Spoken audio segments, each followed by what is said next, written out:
Kita tak ayat akhir nak akad telunjuk tu masa mana? Betul tak? Masa la ilaha illallah. Jawabnya betul. Nah, pertama masa la asyhadu an la ilaha illallah. Satu kau. Pendapat yang lebih ramai, asyhadu an la ilaha illallah. Masa mustasna minhu. Masa melainkan Allah.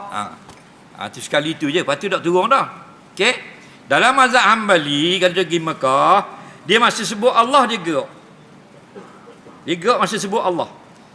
Nampak? At-tahiyyatul mubarakatus salawatut tayyibatu lillah. Assalamualaikum ayuhan nabi wa rahmatullah.